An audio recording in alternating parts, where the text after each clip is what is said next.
أعوذ بالله من الشيطان الرجيم بسم الله الرحمن الرحيم إن الله وملائكته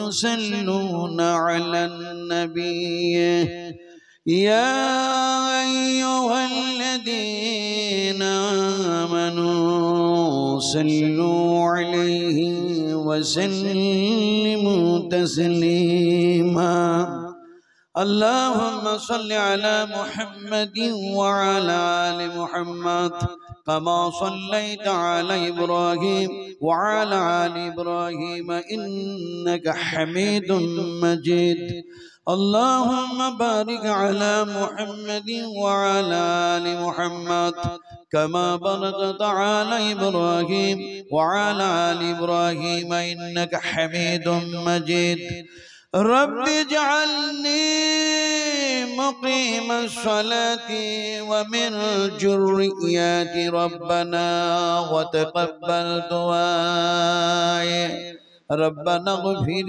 لي ولوالدي وللمؤمنين يوم يقوم الحساب हमारे दुआ है यही खुदा हो इस्लाम का बुलबुला सदा आता कर सभी को हिदायत का नूर जलालत का अंधेरा हो जाए दूर या रब अगर तू करम करे ओ बात ज़बा को जो दिल पर असर करे तकब्बल मिन्ना इन्नका अंतस समीउल अलीम व तुब अलैना इन्नका अंतत तव्वाबुर रहीम सुब्हान रब्बिका रब्बिल इज्जति अम्मा यसिफून व सलामुन अलल मुरसलीन والحمد لله رب العالمين مشايخ عظام علماء اكرام حضرات সম্মানিত আজকার জালসার সভাপতি মহাশয় সামনে বসে থাকা শিক্ষিত জ্ঞানীগণী বুদ্ধিজীবী ইসলাম দরদি ভাতৃবৃন্দবর পর্দার আড়ালের মা ও বোনেরা সকলকেই জানাচ্ছি আমার আন্তরিক শুভেচ্ছা ভালোবাসা অভিনন্দন দিয়ে সর্বপ্রথমে সে আল্লাহ সুবহানাহু তাআলার দরবারে তার শুকরগুজার বান্দা হিসাবে আমরা একসঙ্গে একযোগে একত্রিত হয়ে আল্লাহর সন্তুষ্ট লাভের জন্য পড়ে নিচ্ছি আলহামদুলিল্লাহ। যদি জোরে পড়তেন তাহলে কাবিরা গুনাহ হয়ে যেত, আসতে পড়েছেন তাই সাগিরা গুনাহ হলো। বলার কি অভাব আছে, শোনার কি অভাব আছে, কিন্তু অভাবটা কোথায়? আমলের অভাব হয়ে গেছে, আমলের অভাব হয়ে গেছে। আমি কি কম বড় বক্তা? আমার কাছে কি পাণ্ডিত্য কম আছে? ওমা উতিতুম মিনাল ইলমি ইল্লা কালিলা। তুমি যতই বড় হও, যতই পাণ্ডিত্য দেখাও, তোমার জ্ঞান তো যত সামান্য। আল্লাহ ডিসিশন দিচ্ছেন, এখানে জয়ীবার মজুর কোনো ব্যাপারটাই নেই। কথা বুঝেন কি? কথা বলছিলাম, যার জমিনে বসে আছি আপনারা একটু দয়া করে জবাব দেন। আমি বিহারি মানুষ আর আপনারা বাঙালি মানুষ, স্পষ্ট বাংলা ভাষী মানুষ, বুদ্ধিজীবী মানুষ, আমরা কি বসে আছি? একটু জবাব দিন। হ্যাঁ হ্যাঁ হ্যাঁ, সত্য কথা বলতে ভয় লাগছে। বসে আছি না দাঁড়িয়ে আছি? ইয়াকু কাযিবান ফাআলাইহি কাযিবুহু ওয়া ইয়াকু সাদিকান ইউসিবুকুম বা'দুল্লাযী ইয়াঈদুকুম ইন্নাল্লাহা লা ইয়াহদি মান হুয়া মুশরিফুন কাযযাব। আল্লাহ রাব্বুল আলামিন তিনি বলছেন যারা সীমা লঙ্ঘনকারী হয়, সীমা অতিক্রমকারী হয় আর মিথ্যাবাদী হয়, আমি আল্লাহ ওরাকে হেদায়েত করি না। তো আপনারা সত্য কথা বলতে ভয় পাচ্ছেন কেন? বসে আছি না দাঁড়িয়ে আছে? একটু জোরে বলুন, বসে আছি। সবাই বললেন না, আর একটু ভালো করে বলতে হবে, বসে আছেন তো? মিথ্যা কথা। চ্যালেঞ্জ করছে, বসে আছি। আল্লাহ চ্যালেঞ্জ করছেন যে তোমরা যদি বলো যে বসে আছি, তো এই জমিনটারে আমি এখনই ধসায়া দিব। কে কে বসে থাকতে পারবে? একটু হাত উঁচু করে দেখাও।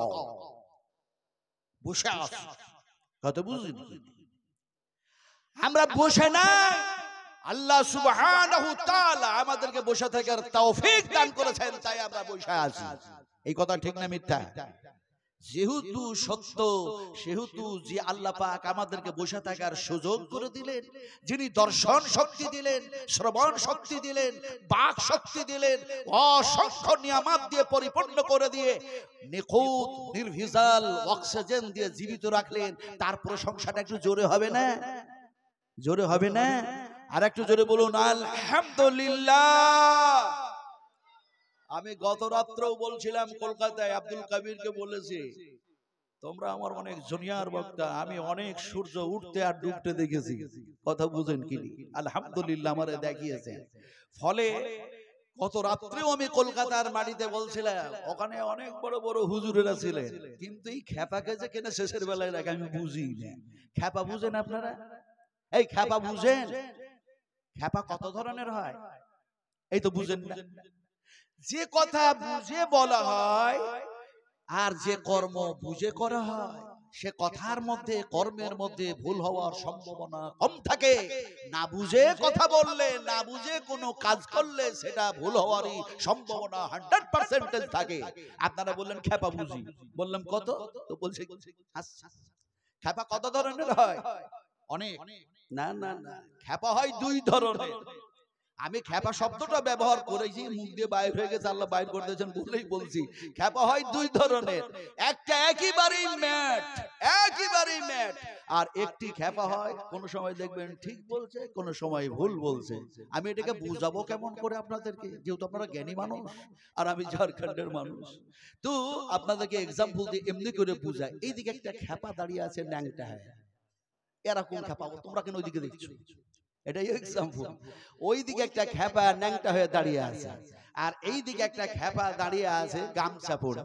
দুই খ্যাপার মধ্যে এক হুজুর মাথায় পাগড়ি টাগড়ি বেঁধে লম্বা জামা টামা পরে পেরিয়ে চলে যাচ্ছে দুই খ্যাপার মধ্যে। তো এই গামছা পরা খ্যাপা উলঙ্গ খ্যাপাকে বলছে, হুজুর চলে যাচ্ছে, সালাম দে, সালাম দে, সালাম দে। বিশাল বড় হুজুর, সালাম দে, সালাম দে। তো ন্যাংটা খ্যাপা বলছে, আমার যে পরনে কাপড় নাই, আমি সালাম দেব কেমন করে? তোর পরনে কাপড় আছে, তুই সালামটা দে। এখন যার পরনে গামছা ছিল সে সালাম দিবে কি? নিজের পরনের গামছাটা খুলে দিয়ে ও উলঙ্গ হয়ে গেছে। কত বড় ম্যাট! ও উলঙ্গ হয়ে গিয়ে শুধু উলঙ্গ হলো না, ওর গামছাটা ওই উলঙ্গ খ্যাপার দিকে ছুড়ে দিল আর বলছে, গামছাটা পর, তাড়াতাড়ি করে সালাম দে, হুজুর পেরিয়ে চলে যাচ্ছে। এখন ও যদি গামছাটা পরে সালাম দিয়ে দেয় তাহলে সমস্যার সমাধান হয়ে যায়, ঝামেলাটাই শেষ। কিন্তু ও আর গামছাটা পরবে কি? ও এর গামছাটা ধরে হাতে নিয়ে বলছে, তুইও খ্যাপা আমিও খ্যাপা। তার মানে প্রতিযোগিতা শুরু করলো, কম্পিটিশন। তুইও খ্যাপা আমিও খ্যাপা, তুই উলঙ্গ আমিও উলঙ্গ, তুই আগে সালাম দিবি না আমি আগে সালাম দেব। প্রতিযোগিতা করতেই থাকলো। হুজুর পেরিয়ে চলে গেল, সালাম দেওয়া হলো না। আল্লাহর পক্ষ থেকে রহমত তাদের কপালে আর জুটলো না। ফলে এখন খ্যাপার অভাব নাই। কথা বুঝেন কি না? আমলের অভাব হয়ে গেছে। আমার ভাইরা, এতক্ষণ পর্যন্ত যে সমস্ত উলামায়ে কেরাম, বিভিন্ন মুকাররির, বিভিন্ন লেকচারার, বিভিন্ন প্রফেসর, বিভিন্ন বক্তাগণ বিভিন্ন ভাবে বিবৃতি আপনাদের সামনে দিয়েছেন হাদিস ও কোরআন থেকে। এখন যে সমস্ত হাদিস আর কোরআন থেকে আলোচনা করলেন, এই আলোচনাগুলি আমরা শুনলাম। এই আলোচনা এর পূর্বে শুনেছি না শুনি নাই? জবাব দিন। শুনেছেন না শুনেন নাই? এই কোরআন শুনেছেন না শুনেন নাই? নবীর হাদিস শুনেছেন না শুনেন নাই? আজান শুনেছেন না শুনেন নাই? পর্দার কথা শুনেছেন না শুনেন নাই? এখন সব শুনলাম, শোনার পরও আমাদের পরিবর্তন আসলো না।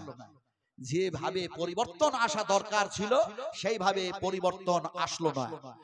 আমি আপনাদেরকে এক্সাম্পল দিয়ে বুঝাবো পরিবর্তন কেন আসলো না।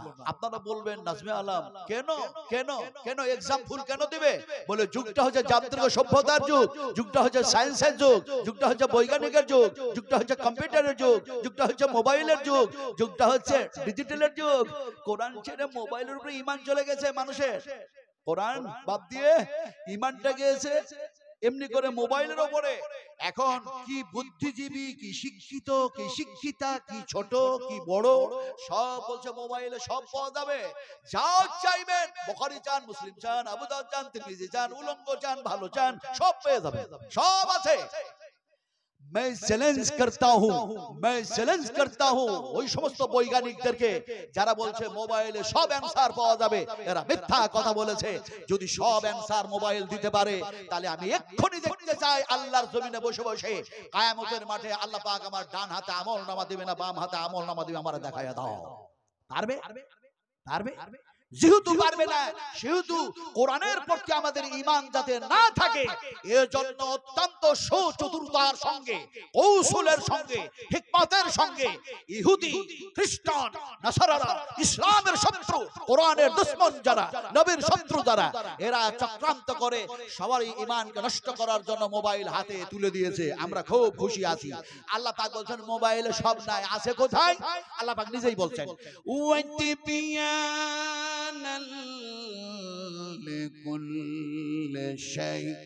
আমি আল্লাহ রাব্বুল আলামিন এই কোরআনের মধ্যে সমস্ত সবকিছু ঢুকায়া দিয়েছি। সুবহানাল্লাহ বললেন না? সুবহানাল্লাহ বললেন? সুবহানাল্লাহ বুঝে বললেন না? না বুঝে সুবহানাল্লাহ সুবহানাল্লাহ এই সুবহানাল্লাহ, এই সুবহানাল্লাহ না না, এই সুবহানাল্লাহ নয়। এটা তো আপনি দেখা যায় সুবহানাল্লাহ বললেন, তাসবিহ জানো পড়লেন, কিন্তু সুবহানাল্লাহ বলতে যদি এরকম আমার সেন্স হতো, আমার মন মস্তিষ্ক হতো, আমার জ্ঞান হতো, আমার গরিমা হতো, আমার মেজাজ, আমার জল্পনা, আমার কল্পনা, আমার মনের আশা, আমার মনের আকাঙ্ক্ষা যদি এরকম হতো, নবীজি বলেছেন যতবার তুমি যেন কোরআন তেলাওয়াত করবে ততবার যেন নেকি পেয়ে যাবে। কোরআন তেলাওয়াতকারীরা কোরআন তেলাওয়াত করে যেন নেকি সঞ্চয় করে, আর কোরআন শ্রবণকারীরা যেন তার সমতুল্য যেন নেকি পেয়ে থাকে, তাদের প্রতি আল্লাহর রহমত বর্ষিত হয়। এখন এইভাবে যদি বুঝতাম তাহলে সুবহানাল্লাহ পড়তে আমরা দেরি করতাম না। যেহেতু সুবহানাল্লাহ শব্দটা হচ্ছে আল্লাহ পাকের কল, আল্লাহ পাকের যেন কথা, আর সেটা কোরআনের মধ্যে কোড করে দেওয়া হয়েছে। যেমন কোরআনে এক জায়গায় বলা হয় সুবহানাল্লাযী আসরা বিআবদিহি ليلا من المسجد الحرام إلى المسجد الأقصى। এই শব্দগুলি দিয়ে, আয়াতগুলি দিয়ে, এই বাক্যগুলি দিয়ে বিশ্বনবী মুহাম্মদ সাল্লাল্লাহু আলাইহি ওয়াসাল্লামের সামনে মিরাজের কথা আলোচনা করতে চাইছি না। আল্লাহ যে পাক, আল্লাহ যে পবিত্র সমস্ত ত্রুটি থেকে, সমস্ত আয়াব থেকে, তাই বুঝাবার জন্য বললাম সুবহানাল্লাযী আসরা বিআবদিহি। ফলে আমরা একটু আল্লাহর পবিত্রতা বয়ান করে বলুন সুবহানাল্লাহ। আমার ভাইরা বলছিলাম কি যে এইগুলো সব শুনেছি, কিন্তু শোনার কোনো পরিবর্তন নেই। কেন? এক্সাম্পল দিয়ে বুঝাই। একটা মোটা মানুষ, কেউ মোটা মানুষ থাকলে আবার দুঃখ টুকু করেন না। গত রাত্রে যে জায়গায় আমি বক্তব্য রাখছিলাম ক্যালকাটার মদিনাতুল হজ হাউস, আপনার eco park, Madinatul Haj house, new town eco park, আপনার জায়গাটা, গ্রামটার নাম হচ্ছে মোহাম্মদপুর। কি নাম দেখুন, হ্যাঁ মোহাম্মদপুর, কিন্তু ভেজালে ভরপুর। কথা বুঝছেন কিনা? ভেজালে ভরপুর। তো ওখানে বক্তব্য রাখছি, তো দেখি লোকে লোকারণ্য হয়ে আছে, বলে ঝাড়খণ্ড থেকে নাজমালাম সাহেব এসেছেন। কথা বুঝছেন কিনি? তো ওখানে যিনি আমাকে দাওয়াত করেছেন তিনি হচ্ছেন ফ্যাট মানুষ, মোটা মানুষ। তো মোটা মানুষের উদাহরণটা যখন দিতে গেছি, উনি আমাকে বলছে হুজুর আপনি আর কাউকে দেখতে পেলেন না, এতগুলো মানুষের মধ্যে আমাকেই দেখলেন আর আমাকে দিয়ে শুরু করলেন। ওই জন্য আজকে ক্ষমা চেয়ে নিচ্ছি, কেউ যদি মোটা মানুষ থাকেন দুঃখটুকু করেন না। এক্সাম্পল দিয়ে বুঝায়, একটি ফ্যাট মানুষ, একটি মোটা মানুষ, তার উঠতে বসতে চলতে ফিরতে সদা সর্বদাই সব কাজে কষ্টকর। তাই এক ডাক্তারের কাছে গেছি, গিয়ে বলল স্যার আমার চলতে ফিরতে উঠতে বসতে সমস্ত কাজে খুব অসুবিধা হচ্ছে, ফলে আমার শরীরের পরিবর্তন কিভাবে আসবে আপনি একটু সাজেশন দেন আর ঔষধটাও দেন। কত বুঝেন কি? এখন ডাক্তার তার কথা শুনে জিজ্ঞেস করলে, তুমি যে এত মোটা হয়েছো খাবার কি খাও? আপনারা খাবার খেয়েছেন না? রাত বেশি হয়ে গেছে জন্য জিজ্ঞেস করছি, খাবার খেয়েছেন?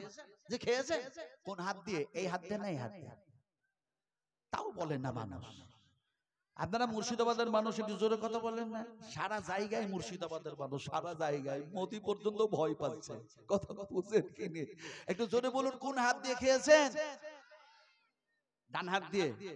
আল্লাহ পাক বলছেন এই ডান হাতটাকে যদি প্যারালাইসিসে পরিণত করে দিই তাহলে খাবে কোন হাত দিয়ে? বলে বাম হাত দিয়ে খাবো। বাম হাতটাকে যদি প্যারালাইসিসে পরিণত করে দেয় তাহলে চ্যালেঞ্জ করছেন আর বলছেন আমার মা খাওয়াবে, স্ত্রী খাওয়াবে, ভালো বউ খাওয়াবে, এমনি করে পাড়া প্রতিবেশীর মানুষ খাওয়াবে। তারাও যদি এমনি করে প্যারালাইসিসে পরিণত হয়ে যায় তাহলে পারে হোম মিনিস্টার, চিফ মিনিস্টার, অভিষেক, এমনি করে যেন তারা খাওয়াবে নাকি? কথা বুঝেন কিনি? এখন পৃথিবীর সমস্ত নর আর নারীগুলিকে আল্লাহ যদি পঙ্গ করে দেন তাহলে পারে বলুন কোন হাত দিয়ে এবার আপনারা খাবার খাবেন? আপনি বলেছেন ডান হাত দিয়ে খেয়েছি, বলুন কি দিয়ে খাবেন? সব পঙ্গ, সব প্যারালাইসিস। আল্লাহ বলছে ডান হাত দিয়ে খাও না। তোমার মা খাওয়াই নাই, তোমার বাবা খাওয়াই নাই। আল্লাহ সুবহানাহু ওয়া তাআলা বলেন হুয়া ইউতইমুনি ওয়া ইয়াসকিন ওয়া ইযা মারিযতু ফাহুয়া ইয়াশফিন। আল্লাহ সুবহানাহু ওয়া তাআলা বলেন আমি আল্লাহ তোমাদের পানি পান করাইয়া দিয়েছি, খাবার খাইয়ে দিই, আমি আল্লাহ অসুখ দিই আর আমি আল্লাহ অসুখ ভালো করি। এবার সত্য ঈমান কথাটা বলুন তো, হাত খাইয়েছেন আল্লাহ খাইয়েছেন? তা প্রথমে বললেন না কেন? সব সময় আল্লাহর সঙ্গে চ্যালেঞ্জ আর বলছে আমরা এই, আমরা সেই, আমরা ওই। ওরে বাবা, একটু তো মরে দেখো আমল কত ভালো করেছো। কথা বুঝেন কি? আমি যখন এবার গেলাম, আব্দুল কাবিরকে বলছিলাম, আমি যখন গেলাম আল্লাহ পাক নিয়ে গেলেন, আমার মনের দুটো আশা ছিল ভাই। একটি আশা যে আল্লাহ এবং আল্লাহ রাসূলের কথাগুলি বলতে বলতে যদি জেল খাটতে পাওয়া যায় তাহলে ইউসুফ আলাইহিস সালামের সুন্নাত আদায় হয়ে যাবে। কিয়াম করিনি বলে আমাকে 7 ঘন্টা ঘরের মধ্যে আটকে রাখলো। কথা বুঝেন কি? আজকে ওই সব এলাকায় আর কিয়াম হয় না। নাজওয়ালা হুজুর আসছে, সঙ্গে সঙ্গে দেখা যায় সব সিট ডাউন, সব বসে আছে, আগে দাঁড়িয়ে যেত। কথা বুঝেন কি? তো কথা ছিল যে যদি জেল খাটতে পাওয়া যায়। তো আর আরেকটা আশা ছিল যে যেখান থেকে ইসলাম এসছে, কোরআন এসছে, হাদিস শরীফ এসছে, সেই পর্যন্ত আল্লাহ তুমি পৌঁছে দাও। তার মানে ফরজ হজটা করিয়ে নাও। মানুষকে ভালো কথা বলবো আর আমি নিজেই বেআমল। কথা বুঝেন কিনা? লিমা তাকুলুনা মা লা তাফআলুন। তুমি যেটা আমল করো না মানুষের সামনে বায়ান করো না। এই বায়ান শব্দটা আমার না, এই বায়ান শব্দটা আমার না, এই বায়ান, এই ভাষাটা হচ্ছে আল্লাহ পাকের ভাষা। যেমন আল্লাহ পাক কোরআনের মধ্যে এক জায়গায় বলেছেন হাজা বায়ানুল লিন্নাস। আমি আল্লাহ রাব্বুল আলামিন এই কিতাবের মধ্যে বায়ান করলাম, কোরআনের মধ্যে আলোচনা করলাম সব বিশ্ব মানবের কল্যাণের জন্য। সুবহানাল্লাহি ওয়া বিহামদিহি সুবহানাল্লাহিল আযীম। আল্লাহ পাক কিভাবে বুঝাচ্ছেন। যাক আমি সেদিকে যাচ্ছি না, অনেক লম্বা হয়ে যাবে, শুভ শান্তির ওয়াক্ত হয়ে যাবে। আপনারা সিট ফাঁকা ছিল, সিট ফুল করে দিলেন। আমার ভাইয়ের রাত্রি বেশি হয়ে যাবে, বেশি ওয়াজ করবো না, ছেড়ে দেবো, খুব তাড়াতাড়ি ছাড়বো। যেহেতু আমারই মাদ্রাসায় আলহামদুলিল্লাহ 100 বছরের প্রাচীন মাদ্রাসা 23শে জানুয়ারি যেন প্রোগ্রাম, আর সে মাদ্রাসার পুরো দায়িত্ব আল্লাহ পাক আমার মাথায় চাপিয়ে দিয়েছেন, সভাপতি থেকে শুরু করে। তাই যেন আমার যেন দেখা যায় বক্তাগণ আছেন, এমনি করে মোল্লা মোহাম্মদ আল মাদানী, আব্দুল হামিদ আল মাদানী, এমনি করে বদরুদ্দোজা আল নদভী, এমনি করে দেখা যায় নেকাইল আহমদ, এমনি করে আরো সব অনেক অনেক সব আছে। কথা বুঝেন কি না? কিন্তু আমি সময় দিতে পারছি না। 23শে জানুয়ারি মহিষাডহরি মাদ্রাসা, মাওলানা আব্দুল শামীম সাহেব যে মাদ্রাসা, সেই মাদ্রাসার একদিকে যেন হেফজখানা, একদিকে দার্সের ব্যবস্থা, একদিকে বানাতের ব্যবস্থা, অনেক প্রাচীন মাদ্রাসা। সেই মাদ্রাসার এই যেন ছোট্ট মানুষটার মাথায় চাপায়া দিয়েছে দায়িত্ব। ছটপট করছি, খুব তাড়াতাড়ি করে চলে যাব। আর আমার ড্রাইভার ভাই, তুমি একটু ধৈর্য ধরো ভাই, একটু ধৈর্য ধরো। এখন থেকে মিস কলটা দিও না, একটু দাঁড়াও, একটু দাঁড়াও। 10টা 40 হয়েছে, খুব তাড়াতাড়ি শেষ করবো ইনশাআল্লাহ। কথা বলতেছিলাম কি, যে ডাক্তার জিজ্ঞেস করলেন তুমি কি খাবার খাও যে এত মোটা হয়েছো? তো ফ্যাট মানুষটা বলছে স্যার আমি সকালবেলা হলে 8টা রুটি খাই।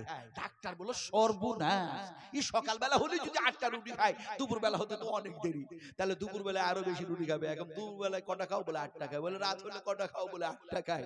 এখন আপনারা সব জ্ঞানী মানুষ বসে আছেন, একটু হিসাব করে বলুন তো দেখি 3 8 রুটি খেলো কয়টা? হিসাব জানেন না? আর একটু জোরে বলুন। হিসাব বলছেন কি আপনি বেদাতি কাজ করছেন নাকি? একটু জোরে বলুন কি কয়টা? اليوم تجزى كل نفس بما كسبت لا ظلم اليوم إن الله سريع الحساب। তো হিসাব বলছি তো আপনারা মনে মনে ভাবছেন যে নাচ বললাম কি না কি বলছে, এই কথা বলবো না। আরে হিসাব বললেই তো কোরআনের আয়াত পড়া হয়, কথা বুঝেন না? আমার ভাইয়েরা কয়টা রুটি খেলো? 24টা। হিসাব ঠিক আছে। কিয়ামতের মাঠে যদি আমাদের হিসাব ঠিক হয়ে যায়, আমল নামা আসবে কোন হাতে? এই কোন হাতে আসবে? কোন ধার থেকে? ডান দিক থেকে? না, সামন ধার থেকে আসবে। কথা বুঝেন কি? সামন ধার থেকে ডান হাতে আসবে। আর যদি হিসাব গোলমাল হয়ে যায় পিছন ধার থেকে আসবে বাম হাতে। ইকরা কিতাবাকা, পড়ে দেখো সব আছে, সব আছে। কি যে হিসাব করেছিলেন আপনাদের বুঝাই। শোনো, এখন দেখা যায় 3 8 রুটি খেলো 24টা। ডাক্তার বলল বাবা তোমার যদি শরীরের পরিবর্তন আনতে চাও তাহলে খাবারের অঙ্কটা কমায় দাও। স্যার খাবো কতটা আর কমাবো কতটা? বলল 24টার মধ্যে 12টা খাও আর 12টা বাদ দিয়ে দাও। এখন শুধু 12টা রুটি খাই, তারপরে শরীরের পরিবর্তন নাই। আবার দ্বিতীয়বার ডাক্তারের কাছে গেছে, ও নয় বিনয় করে বলল স্যার কোনো কিছু আমার শরীরের পরিবর্তন হয় না, একটু ভালো করে সাজেশন ওষুধ দিন। ডাক্তার বলল খাচ্ছ কয়টা? বলে 12টা খাচ্ছি। বলে ওই 12টা থেকে আরো 6টা কমিয়ে দাও। এখন শুধু 6টা রুটি খায়। তারপরে ডাক্তারের কাছে গেছে, আবার তৃতীয়বার গিয়ে বলল কোনো কিছু হয় নাই, আপনি একটু ভালো করে আমার ট্রিটমেন্টটা করুন। বলে খাচ্ছ কয়টা? বলে আপনার কথা মোতাবেক মাত্র 6টা রুটি খাচ্ছি। ডাক্তার বললেন সত্য কথা বলো, সত্য কথা, সত্য কথা বলো। তো ডাক্তার যখন বলল সত্য কথা বলতে, সে পেশেন্টটা বলছে 100% সত্য কথা বলছি, 6টার বেশি রুটি খাই না। ডাক্তার বলল সত্য কথা বলতে বুঝেছো? সত্য কথা বলতে তোমাকে জিজ্ঞেস করছি তুমি রুটির সংখ্যা কমিয়েছো না আটার সংখ্যা কমিয়েছো, কোনটা করেছো? তো ফ্যাট মানুষটা বলছে স্যার খেতাম তো 24টা রুটি, তো ওই 24টা রুটি কমাতে কমাতে 6টা রুটি খাই ঠিক, কিন্তু ওই 24টা রুটিতে যত কেজি আটা লাগে সব আটা ওই 6টা রুটিতে দিয়ে খেয়েছি। ডাক্তার বললেন বেওকুফ কোথাকার, তাহলে আমার সাজেশন কোথায় মেনেছিস? তুই তো সব আটার সব রুটি খেয়েছিস, তোর শরীরের পরিবর্তন আসবে কি করে? আজকে মাক্কি সাহেবের ওয়াজ শুনলাম, সালফি সাহেবের ওয়াজ শুনলাম, রিয়াজি সাহেবের ওয়াজ শুনলাম, ভাইজি সাহেবের মুখ থেকে হাদিস শুনলাম, মাদানী সাহেবের মুখ থেকে বক্তব্য শুনলাম, এত আলোচনা শুনলাম, এতই কিছু শুনলাম, কোরআন শুনলাম, হাদিস শুনলাম, বললাম, তারপরেও আমাদের পরিবর্তন আসলো না। হ্যাঁ আসতো যখন বিশ্বনবী মুহাম্মদ রাসূলুল্লাহ সাল্লাল্লাহু আলাইহি ওয়াসাল্লাম কথা বলেছেন, সাহাবা একরামরা শুধু শুনে নাই, শুধু শুনে নাই, শোনার সাথে সাথে সাহাবীরা বললেন ইয়া রাসূলুল্লাহ শুনেও নিলাম মেনেও নিলাম। আমরা শুধু শুনি কিন্তু মানি না। কেমন করে বুঝাবো এটা আপনাদেরকে? এই হাদিস থেকে বুঝাবো কেমন করে? একটা ঘটনার মাধ্যমে বুঝা। আপনারা কি বিরক্ত হচ্ছেন নাকি? জি বিরক্ত হচ্ছেন নাকি? এখনো এত রাত হলো বিরক্ত হন না? আর বলছে রাত 12টার পরে ওয়াজ করা হারাম। কথা বুঝেন কিনা? এখন কোনটা ফতোয়া মানবেন? কোনটা ফতোয়া মানবেন? একটা ফাঁস জাল টেকেছে একটা মানুষ, ফাঁস জাল টেকে দিয়ে দেখা যায় দুটো পাখি ধরা পড়েছে। দুটো পাখি যেমনে ধরা পড়ে, তো একটা পাখি হচ্ছে কাক আর একটা পাখি হচ্ছে ঘুঘু। ঘুঘু ঘুঘু বুঝেন তো? ঘুঘু। এখন ঘুঘুটা অনয় বিনয় করে আল্লাহর কাছে কাঁদছে, আরে সকালবেলায় আমার জাল থেকে বাইর করবে আর আমার গোশত হালাল, মানুষের জন্য আল্লাহ করে দিয়েছে হালাল, বৈধ করে দিয়েছে, আমারও তো জবা করে খেয়ে নেবে। খুব যেন চিন্তায় কান্না করছে ঘুঘুটা। কাকটা ওর কান্না দেখে শুধু চিৎকার করছে, শুধু চিৎকার করছে, শুধু চিৎকার করছে। তখন ঘুঘুটা সুলফিন আওয়াজে বলল, ভাই তুমি কেন এত চিৎকার করো? কেন এত চিৎকার করো? কাকটা বলছে তুমি কান্না কেন করো? বলে কেন কাঁদছি জানো? আমার গোশত হালাল করেছে আল্লাহ পাক, মানুষের জন্য বৈধ করে দিয়েছে। এই জালের মালিক আমাকে বাইর করবে, সকালবেলায় জবা করে আমাকে খেয়ে নেবে, তাই জন্য কান্না করছি। কিন্তু তুমি কেন চিৎকার করছো? তো কাকটা বলছে আমি কেন চিৎকার করছি জানো? আমাকে এই জালের মালিক সকাল থেকে বাইর করবে ঠিক, কিন্তু কোন মৌলবীর কাছ থেকে যে ফতোয়া এনে আমার গোশতকে হালাল বানিয়ে দিয়ে যে জবা করে খেয়ে নেবে, আমি মৌলবীটাকে বিশ্বাস করি না। আমার ভাইরা, ফতোয়ার অভাব নাই, মশলার অভাব নাই, এরকম একটা অবস্থা হয়ে গেছে। ওয়াতাসিমু বিহাবলিল্লাহি জামিউ ওয়ালা তাফাররাকু, আমাদের মধ্যে ঐক্যবদ্ধ থাকতে হবে, এক অপরের সঙ্গে ভালোবাসা মহব্বত রাখতে হবে। বিশ্ব নবী মুহাম্মদ রাসূলুল্লাহ সাল্লাল্লাহু আলাইহি সাল্লাম, ওই যে বুখারী শরীফের হাদিস, ওই যে গেলেন ইহুদিদের একটি সন্তান যে সময় মৃত্যুবরণ করতেছে, ইহুদিদের কাছে কি নবী যান নাই? ইহুদিদেরকে কি দ্বীনের দাওয়াত দেন নাই? মূর্তি পূজারীদের কাছে কি যান নাই? তাদেরকে কি দ্বীন বুঝান নাই? এমনি করে নাসারা খ্রিস্টান যারা ছিল তাদেরকে কি ভালোবাসেন নাই? রাসূল আকরাম সাল্লাল্লাহু আলাইহি ওয়াসাল্লাম নিজের চরিত্র ইন্নাকা লাআলা খুলুকিন আযীম, এই আখলাক দিয়ে, আদর্শ দিয়ে, ভদ্রতা, শান্ততা, মেজাজ, সমস্ত সবকিছু দিয়ে মানুষের মন শুধু জয় করেন নাই, ইসলামের দাওয়াত দিয়ে কালমা পড়ায়া মুসলমান করায়া দিয়েছেন। জোরে সুবহানাল্লাহ। কোনটা যে হাদিস বয়ান করব আপনাদের সামনে, ওই এতে গেলাম আপনার একটা জায়গায়, এই 3 জুলাই আমি চাপলাম জিদ্দাতে, 4 জুলাই নামলাম। তো একটা জায়গায় গেলাম, দেখছি তো ওই জায়গায় একটা মসজিদ নির্মাণ করা হয়েছে। আমি বললাম এই মসজিদটা কেন এই জায়গায় হলো? এই তো চতুর্দিকে পর্বত আর পাহাড়, এই পাহাড়ের উপরে মসজিদ কেন? তো বলল যে এই কি আপনি হাদিস জানেন না? আমি বললাম হাদিস কেমন? বলে ওই যে মুহাম্মদ সাল্লাল্লাহু আলাইহি সাল্লামকে পাথর দিয়ে মেরেছিল তয়েফের মানুষেরা, আর নবীজি এই জায়গায় এসে বসেছিলেন, যে ওই আঙ্গুরের জুস টুস খাইয়েছিলেন। বলে ও, এই হাদিস তো আমার জানা আছে। তো এই মসজিদটা কেন? তখন দেখলাম মসজিদে একটা সাইনবোর্ডে লেখা আছে মসজিদে আকদাস রাদিয়াল্লাহু তাআলা আনহু, তার মানে নবীকে যিনি জুস পান করিয়েছিলেন আঙ্গুরের, সেই যুবকটার নাম ছিল আকদাস। আর তিনি রাসূলের হাতে রক্ত, শরীরে রক্ত, রক্তে রক্তাক্ত শরীর, রক্তে রঞ্জিত শরীর, রাসূলের হাতে লেগে আছে রক্ত। দেখা যায় সেই যুবক রাসূলের হাতে হাত দিয়ে বায়াত নিয়ে ঘোষণা করলেন লা ইলাহা ইল্লাল্লাহ। যেমনে ঘোষণা করলেন, এখন তিনারা নাই, কিন্তু যে জায়গায় ইসলাম কবুল করেছিলেন সেই জায়গায় স্মৃতি একটা থেকে গেছে, মসজিদ বানিয়ে দেওয়া হয়েছে, মসজিদের নাম দেওয়া হয়েছে মসজিদ আকদাস। জোরে বলুন সুবহানাল্লাহ। অবস্থাটা কি দেখুন, আমল যদি ভালো হয় আল্লাহ পাক তারাকে মহব্বত করেন আর ভালোবাসেন, দুনিয়াতেও আখিরাতেও। জোরে বলুন সুবহানাল্লাহ। কেমন যদি আমাদের ভালো হয়, আমরা যদি ভালো হয়, কেমন ভালো? আল্লাহ পাক বলছেন ওয়াল্লাহু ইউহিব্বুল মুহসিনিন। আল্লাহ পাক বলেন নিশ্চয় আমি আল্লাহ তারাকে ভালোবাসি যারা মুহসিন, যারা ভালো হয়, সালেহিন সালেহা হয়, যারা নেককার হয়, সৎ হয়, সমস্ত সব দিক দিয়ে ওয়াজ করছে, তারপরেও যেন তার নিয়ত আছে আল্লাহ তুমি রাজি হয়ে যাও, মানুষের কাছে নাম নেওয়ার জন্য ওয়াজ করি না। নামাজ পড়ছে, তারপরেও দেখা যায় আল্লাহ তোমাকে সিজদা করছে, কাউকে দেখাবার জন্য সিজদা করি না।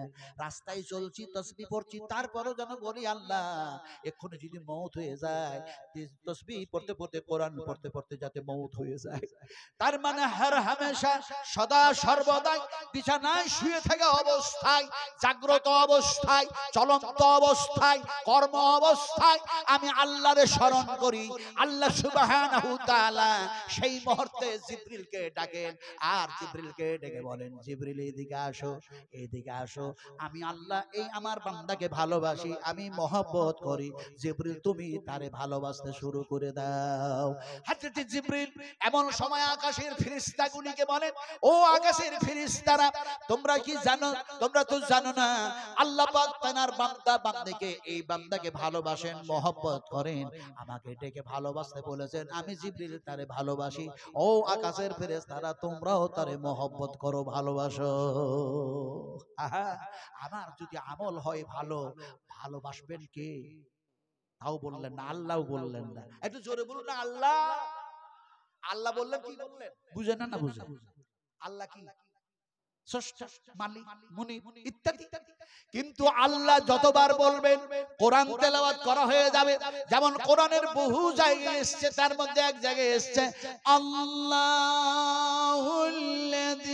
খালাকাস সামাওয়াতি ওয়াল আরদা ওয়া মা বাইনাহুমা ফি সিত্তাতি আইয়ামিন সুম্মা ইসতাওয়া আলাল আরশ মা লাকুম মিন দুনিহি মিন ওয়ালিয়্যিন ওয়ালা শাফিঈন আফালা তাতাযাক্কারুন। তাফসীর ইবনে কাসীর, তাফসীর হুসাইনি, তাফসীর মারুফুল কোরআন, তাফসীর মুজাহিদুল কোরআন, তাফসীর হাসানুল বায়ান, তাফসীর কাসাফ, কত যে তাফসীর সব লিখেছে, কথা বুঝেন কিনে। যদি আমি একটা একটা করে বয়ান শুরু করি, আলোচনা শুরু করি, রাত শেষ হবে, দিন শেষ হবে, আমাদের আয়ু হায়াত শেষ হয়ে যাবে, কিয়ামত হয়ে যাবে, তারপর আল্লাহর আলোচনা শেষ হবে না। যেমন সুবহানাল্লাহ, আরো যেমন সুবহানাল্লাহ। আমরা তো মানুষ, আমরা তো অন্য কিছু নই ভাই। প্রত্যেকটি মানুষ, আমরা প্রত্যেকটি মানুষকে ভালোবাসতে শিখি, মহব্বত করতে শিখি, আর তার মধ্যে দিয়ে হিকমতের সঙ্গে কোরআনের দাওয়াত, আল্লাহর দ্বীনের দাওয়াত দিতে শিখি। আল্লাহ পাক আমাদের সহানুভূতি করবেন, সাহায্য করবেন। বলুন ইনশাআল্লাহ। একটু জোরে ইনশাআল্লাহ বলুন। ইনশাআল্লাহ কি বললাম? কোরআন পড়লাম। নবীজি বললেন আনকমপ্লিট কথা বলো না, অসম্পূর্ণ কথা বলো না।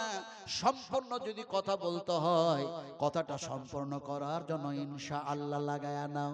আগামীকাল যেন লসুন কি যেন আছে, আলু তুলবো, সর্ষে যেন কাটবো, আগামীকাল দমকল যাব, আগামীকাল বিয়ে বাড়ি যাব, এ কথা যেন আনকমপ্লিট, অসম্পূর্ণ কথা।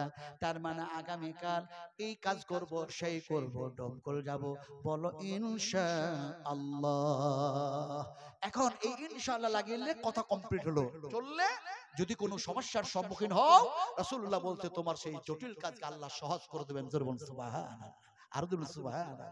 নিয়তটা ঠিক হতে হবে, ইনশাআল্লাহ সেই নিয়তে পড়তে হবে।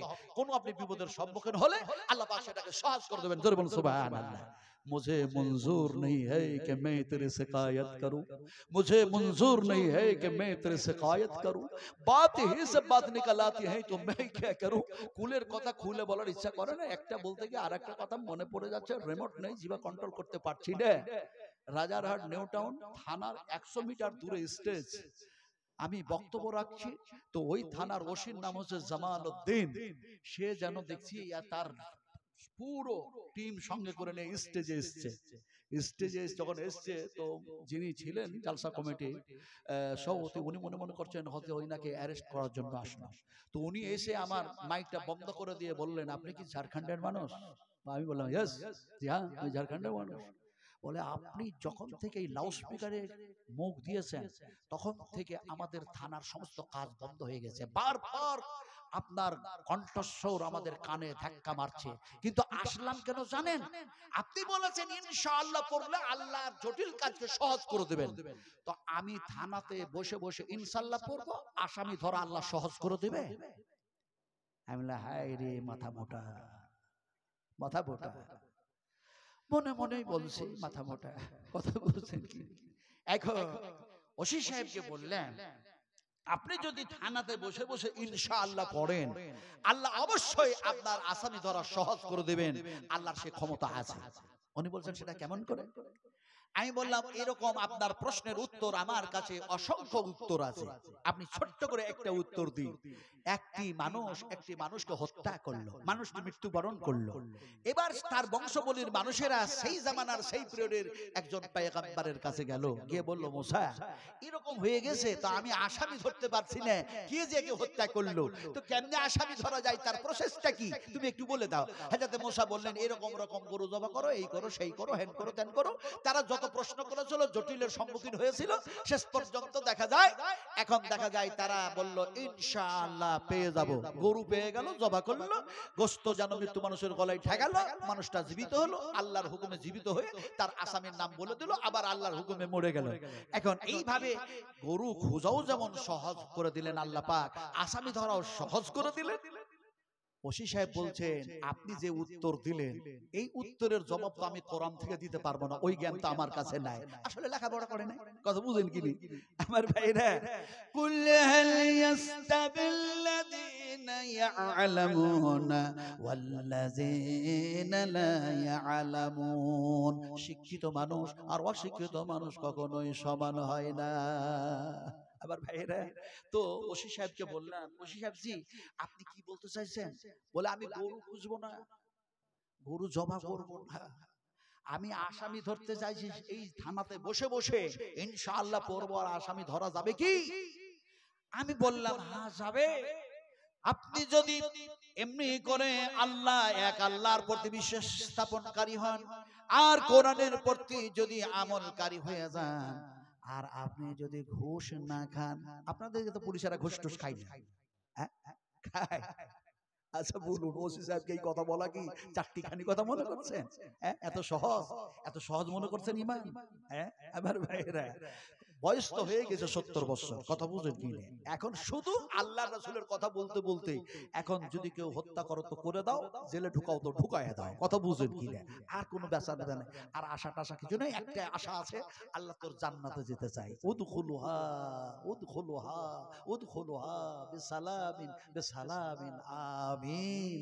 আল্লাহ পাক বলবেন প্রবেশ করো জান্নাতের মধ্যে, এটাই হলো শান্তির জায়গা, আর এটা হলো নিরাপত্তার জায়গা। জোরে বলুন সুবহানাল্লাহ। মনের মধ্যে এইটাই আশা, আর কিছু নাই আমার ভাইরা।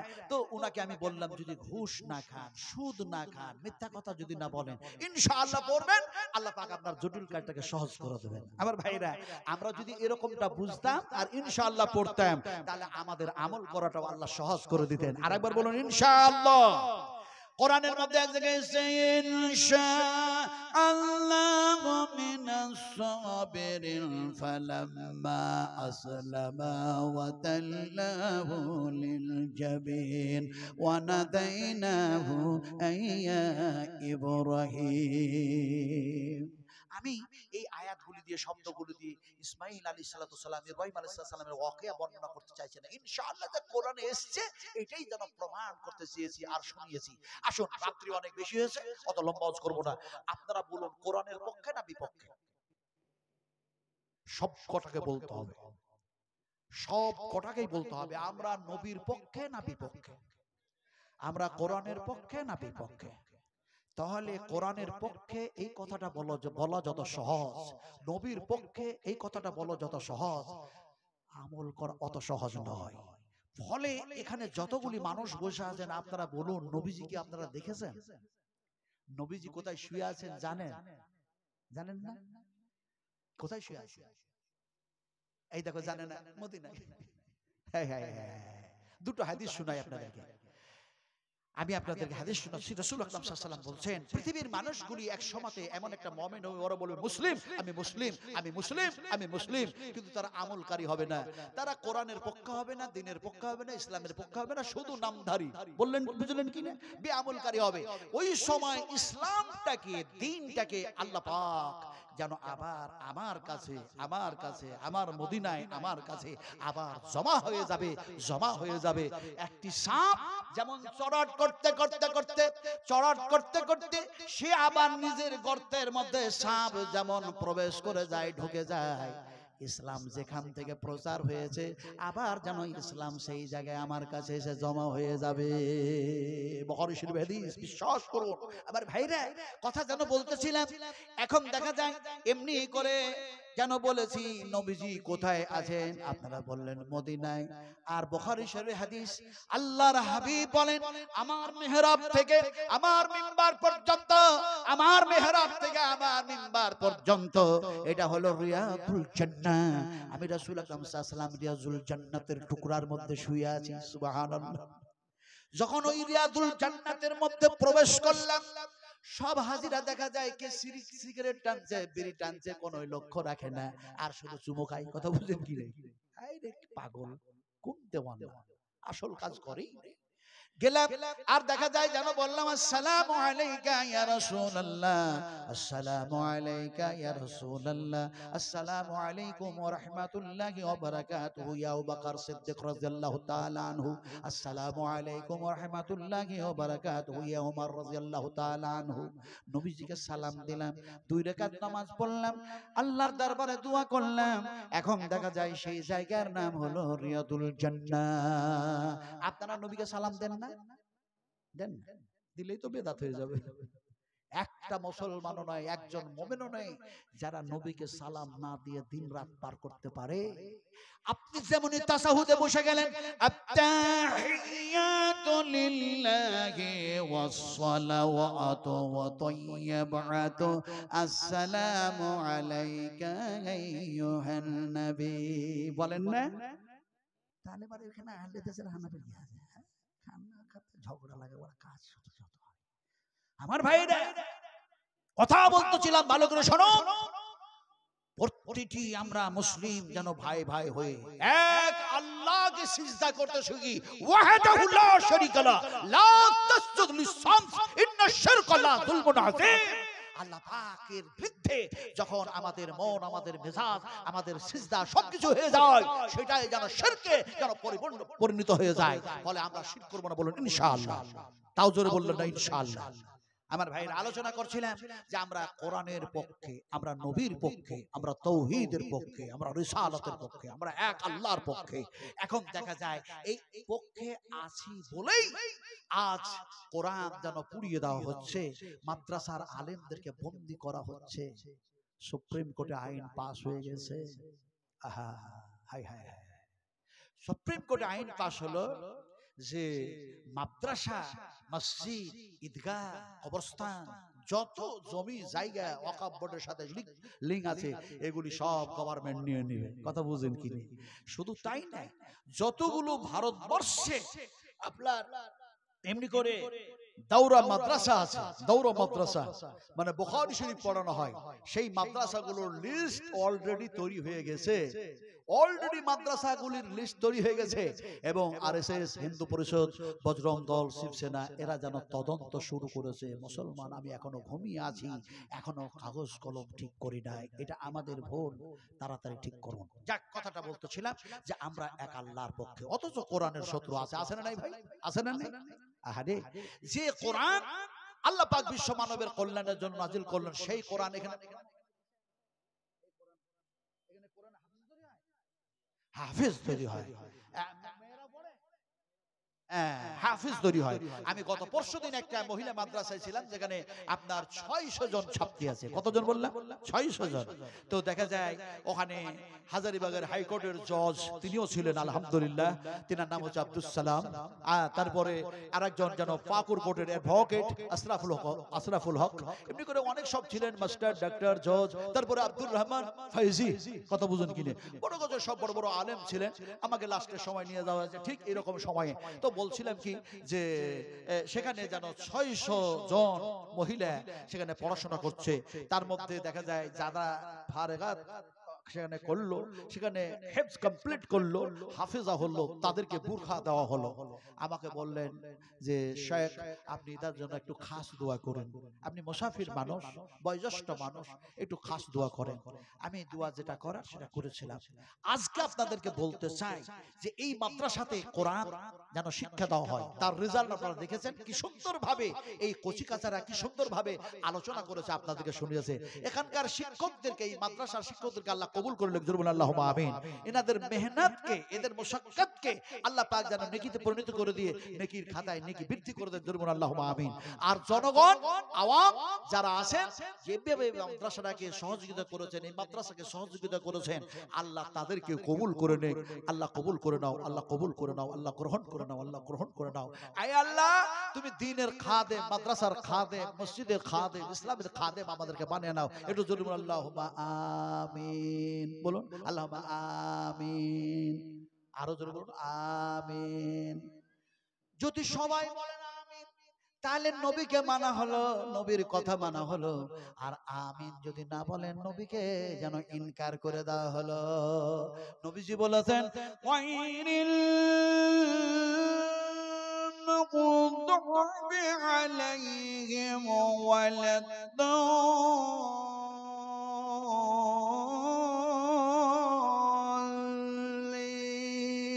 আমিন বলুন আমিন। ফেরেশতাও আমিন বলে না, বলে না? ফলে আল্লাহ পাক আপনাদের সব মেহনতকে আল্লাহ কবুল করে নেক। জোরে বলুন আল্লাহুম্মা আমিন। আমি মুসাফির মানুষ, আপনাদেরকে ওয়াজ শোনাতে শোনাতে এমন একটা জায়গায় পৌঁছেছি যে এই হাতটা যখন মুলতাজামের গেটে রাখলাম, মুলতাজামের গেটে রাখলাম, সোনালী গেট, কথা বোঝেন কিনা, একটা সিঁড়িতে চেপে যেমন রেখেছি, যে দোয়া করেছিলাম সে দোয়া আপনাদের শোনাবো না, তবে ওই রিয়াদুল জান্নাতের মধ্যে একটি দোয়া করেছিলাম, আপনাদের সকলের জন্য দোয়া করেছিলাম। ওই দোয়াটা কি করেছিলাম? এই দোয়াটা করেছিলাম, আল্লাহুম্মা গফির লানা ওয়ালিল মুমিনিনা ওয়াল মুমিনাত ওয়াল মুসলিমিনা ওয়াল মুসলিমাতিল আহইয়া। এমনি করে দেখা যায় দোয়াটা জানা করলাম, আল্লাহুম্মা গফির লানা ওয়ালিল মুমিনিনা ওয়াল মুমিনাত ওয়াল মুসলিমিনা ওয়াল মুসলিমাতিল আহইয়া ওয়াল আমওয়াত।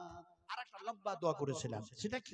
আল্লাহুম্মা গফির লানা ওয়ালিল মুমিনিনা ওয়াল মুমিনাতি ওয়াল মুসলিমিনা ওয়াল মুসলিমাত আল্লাহুম্মা আলিফ বাইনা কুলুবিহিম ওয়াসলিজাতু বাইনিহিম ওয়ানসুরহুম আলা আদুবিকা ওয়া আলা আদুবিহিম আল্লাহুম্মা ইন্নাল কাফারাতাল্লাযীনা ইয়াসুদ্দুনা আন সাবিলিকা ওয়া ইউকাযযিবুনা রাসূলাকা ওয়া ইউকাতিলুনা আউলিয়াক। দোয়াটি লম্বা যেন করেছিলাম, তবে তার মানে দোয়া করলাম, আয় আল্লাহ, পৃথিবীতে যত মুমিন মুমিনা মুসলিম মুসলিমা জীবিত আছে তুমি তাদের মাফ করে দাও, ক্ষমা করে দাও। চোখের পানি ঝরায় বললাম, যত মুমিন মুমিনা মুসলিম মুসলিমা দুনিয়ার জমিনে জীবিত রেখেছো তুমি তাদের ক্ষমা করে দাও, মাফ করে দাও। আর যত মুমিন মুমিনা মুসলিম মুসলিমা আলামে বারজাকে কবরে চলে গেছে তাদেরও মাফ করে দাও। আজকে আজকে দোয়া করব। নবীজি বারা ইবনে আযবকে সাহাবীকে ডাকছেন, সাহাবীটি হচ্ছেন বিশ্ব নবী মুহাম্মদ সাল্লাল্লাহু আলাইহি ওয়াসাল্লামের সাহাবী, হাদিসের রাবী তিনি নিজেই। হাদিসটা মুসলিম শরীফ এবং বুখারী শরীফের মধ্যে এসেছে যে আল্লাহ রাসূল বললেন, ওগো শোনো, তোমরা ঘুমের ঘরে তো কলমাও পড়তে পারবে না, তওবাও করতে পারবে না, এমনি করে আল্লাহকে ডাকা হাঁকাও করতে পারবে না, ইস্তেগফারও করতে পারবে না, আর সেই সময় যদি মৃত্যু হয়ে যায় তাহলে পরে তোমাদের মৃত্যুটা হবে কেমন? আর আমি নবীজি একটা দোয়া শিখিয়ে দিচ্ছি, এই দোয়াটা ঘুমাবার পূর্বে পড়ে শুয়ে যদি যাও, আর ঘুমের ঘরেও যদি আল্লাহ মৃত্যু মুখে পতিত করে দেয়, আমি রাসূলুল্লাহ বলছি, আমি বিশ্ব নবী বলছি, তোমাদের মৃত্যু হবে ইসলামের ফিতরাতে, ইসলামের ভিত্তিতে। বারা ইবনে আযব বলছেন, ইয়া রাসূলুল্লাহ, এত বড় উপহার ছেড়ে দেব না নবীজি, আপনি আমাদের শিখায়া দেন, আপনি শিখায়া দেন। আল্লাহ নবী শিখাতে শুরু করলেন, আল্লাহুম্মা নাফসি ইলাইকা ওয়াজজাহতু ওয়াজহি ইলাইকা ওয়া ফাওয়াজতু আমরি ইলাইকা ওয়া আলজাতু জাহরি ইলাইকা রাগবাতান ওয়া রাহবাতান ইলাইকা লা মানজা ওয়া লা মানজা মিনকা ইল্লা ইলাইকা আল্লাহুম্মা আমানতু বিকিতাবিকাল্লাযী আনজালতা ওয়া বিনাবিয়িকাল্লাযী আরসালতা। আপনাদের এই দোয়া সব জানা আছে তো নাকি? কালকে মাদ্রাসায় ভর্তি হন। হায় হায় হায় হায় হায় হায়। এই মাদ্রাসার জন্য এই চোখ ভরা পানি নিয়ে বলছি, এখানে 10টা মানুষ শুধু নিয়ত করেন, সবাই ভালো নিয়ত করুন, ভালো নিয়ত। নবীজি বলেছেন, তোমরা যখন নিয়ত করো ভালো কাজের জন্য আল্লাহ নেকি দিয়ে দেয়, আর যখন সেটা পূর্ণ করে দাও নেকিটাকে বাড়িয়ে দেয়। তবে তোমরা যখন ভালো কাজের খারাপ কাজের নিয়ত করো, ওই কাজ না করা পর্যন্ত, ওই অন্যায়টা না করা পর্যন্ত আল্লাহ গুনার খাতায় গুনাহ লেখার অর্ডার দেন নাই। সুবহানাল্লাহ পড়েন। তো একটু ভালো নিয়ত করুন যে নবীজি আপনি রিয়াদুল জান্নাতে শুয়ে আছেন, আপনি কান্না করছেন, আপনি দন্দন মোবারক শহীদ করেছেন, আমাদের জন্য এমনি করে রক্ত দিয়েছেন, সেই রক্তর মূল্য দিতে পারবো না, চোখের পানির দাম দিতে পারবো না। নবীজি আপনাকেও দেখি নাই, আল্লাহকেও দেখি নাই, জান্নাতে দেখি নাই, জাহান্নামও দেখি নাই, ফলে যেন আপনার মাদ্রাসা দেখতেছি যে মাদ্রাসায় কোরআন পড়ানো হয়, কোরআন পড়ানো হয়। নবীজি আপনার হাতের পানি পান করে বেহেশত যাব, এই নিয়তে 1000 টাকা দিচ্ছি। যদি 10টা মানুষ যদি বলতেন, 10 জন মানুষ একটা করে 1000 টাকা, তাহলে তার জন্য আমি খাস দোয়া করতাম। মুসাফির মানুষ খাস দোয়া করতাম। একজন মার্দে মুজাহিদ ধান বিক্রি করে, সরষে বিক্রি করে, আলু বিক্রি করে, গম বিক্রি করে আপনারা 1000 টাকা দিবেন। বিশ্ব নবী মুহাম্মদ রাসূলুল্লাহ সাল্লাল্লাহু আলাইহি সাল্লামের এটা কারখানা, বিশ্বাস করুন। এই শুনুন শুনুন শুনুন, আপনারা বলুন, এই মাদ্রাসাতে এখন দেখি পড়াশোনা চলছে, কিন্তু নবীর জামানায় মাদ্রাসা ছিল, তলবা ছিল, পড়াশোনা পড়াশোনা হতো, শিক্ষা দেওয়া হতো, কিন্তু দেখা যায় আরে এমন একজন মহিলা, এমন একজন মেয়ে উম্মাহাতুল মুমিনিন মা আয়েশা সিদ্দিকা রাদিয়াল্লাহু তাআলা আনহা মৃত্যুবরণ করেছেন। নবীজি নাই, আবু বকর নাই। এমনি করে দেখা যায় সে সময় বড় বড় সাহাবীদের মধ্যে যিনি আছেন তিনাদের মধ্যে আবার অনেকেই নাই, অনেকেই আছেন। এমন সময় তিনার জানাজার নামাজ পড়ার জন্য সাহাবী খুঁজে বেড়াচ্ছে। একজন সাহাবী আরেক সাহাবীকে খুঁজছে। এই উম্মাহাতুল মুমিনিন মা আয়েশার জানাজার নামাজের ইমামতি কে করবে? আরে আব্দুর রহমান বিন আউফ করবে, না এমনি করে দেখা যায় হযরতে জাবের করবে, না এমনি করে আনাস করবে, কে করবে? দেখা যায় সবাই তাবর তাবর মাশহুর ও মারুফ সাহাবী।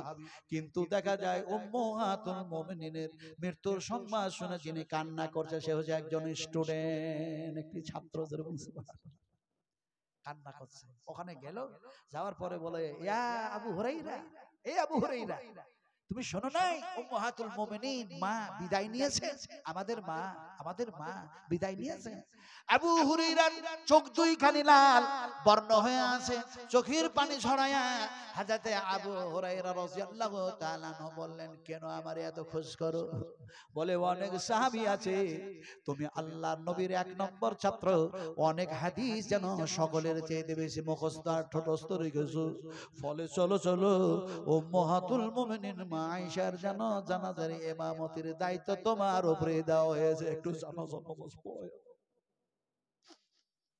ওর ভাইরা, মা আয়েশা বলছেন, ইয়া রাসূলুল্লাহ, ইয়া হাবিবাল্লাহ, নবীজি, এমনি করে দেখা যায় এই মানুষগুলি যদি কোরআনের বিপক্ষে চলে, নবীর বিপক্ষে চলে, আল্লাহর সংবিধানের বিপক্ষে চলে, কিয়ামতের মাঠে তাদের কি হবে? এমনি করে কি তারাকে উল্টা চলতে হবে নাকি? এমন সময় নবীজি বললেন, কিয়ামতের মাঠে অবশ্যই যারা কোরআন মাফিক জীবন চালায় নাই, আমি নবীর থিওরি অনুযায়ী জীবন চালাই নাই, কিয়ামতের মাঠে আল্লাহ পাক যেন তাদেরকে মুখের উপরে দাঁড় করায়া দেবে, মুখের উপরে ভর দিয়ে তারাকে জাহান্নামের মধ্যে নিক্ষেপ করে দেবেন। মা আয়েশা ডুকরে ডুকরে কাঁদতে শুরু করলেন। এমন সময় নবীজির মুখ দিয়ে বাইর হয়ে গেল, বিশ্ব নবীজি বলতে শুরু করলেন, আফামাইয়ামসি মুকিবান আলা ওয়াজহিহি আহাদা আম্মাইয়ামসি সাবিয়ান আলা সিরাতিম মুস্তাকিম। আলা ওয়াজহিহি, এই যে দেখছেন মুখমণ্ডলটা, নবীজি বলছেন, আয়েশা, এ আয়েশা, যে মানুষগুলি আজ সোজা পয়ে জমিনে চললো, সেই দিন আল্লাহ পাক উল্টায়া দিবেন এই গুনার কারণে, পাপের কারণে। মাদ্রাসার সঙ্গে শত্রু, আলেমদের সাথে শত্রু, এমনি করে যেন নবীর সঙ্গে শত্রুতা, কোরআনের সঙ্গে শত্রুতা, পাপ করে যার জন্য তাদের এরকমটাই পরিণামটা হবে। শুধু মুখের ভরে দাঁড় করায় দেবে না, আল্লাহ পাক হাঁটাইয়া চালাইয়া জাহান্নামের মধ্যে নিক্ষেপ করে দেবে। সেই সময় তারা পাপাচারীরা বলবে, কি বলবে জানো? ক্বালু রাব্বানা আমাতানা সানাতাইন ওয়া আহিয়াতানা সানাতাইন ফাতারাফনা বিযুনুবিনা ফাহাল ইলা খুরুজিম মিন সাবিল। আরে সাবিল কে মানে হচ্ছে রাস্তা, জুনুব কে মানে হচ্ছে পাপ, অন্যায়। আমরা পাপ করব না, অন্যায় করব না, উল্টা চলবো না। বলুন, একটা মানুষ বলুন 1000 টাকা দিন, বলুন কি ভাই 1000 টাকা হবে না? জি আপনি দিবেন? মারহাবা, আহলান সাহলান, মারহাবা, হাইয়াকাল্লাহ হাইয়াকাল্লাহ, বারাকাল্লাহ, জাযাকুমুল্লাহ খাইরান জাযা, আহসানাল জাযা। উনি বলছেন, ওই তরুণ বলছেন, আলহামদুলিল্লাহ, আল্লাহ তুমি কবুল করো, আল্লাহ তুমি কবুল করো। আল্লাহ এই যে যুবকেরা এক সময় বিশ্ব নবীকে সাহায্য করেছে, 2000 টাকা দিবেন। কি জানো, আলমগীর, আল্লাহ পাক কাছে দোয়া করি, আল্লাহ আব্দুল জব্বার ভাই 2000 টাকা, আলহামদুলিল্লাহ, দোয়া করি আল্লাহ আমার। আচ্ছা আচ্ছা, হাবিবুল্লাহ ইবনুল কায়েস, আমরা যে কোন জায়গায় না ঠিক আছি, আলহামদুলিল্লাহ, হাবিবুল্লাহ ইবনুল কায়েস ওনার সাথে কত শত জায়গায় থেকেছি। একদিন যখন হাবিবুল্লাহ ইবনুল কায়েসের নাম নিলেন, আমার সোনার টুকরা আব্দুল কবির সাহেব, তখন একটা ঘটনা মনে পড়লো। লালগোলাতে ওনার মাদ্রাসায় যেন বক্তব্য রাখলাম, যাব আপনার হুগলি ডিস্ট্রিক্ট চুচুড়ায় গিয়ে নামবো।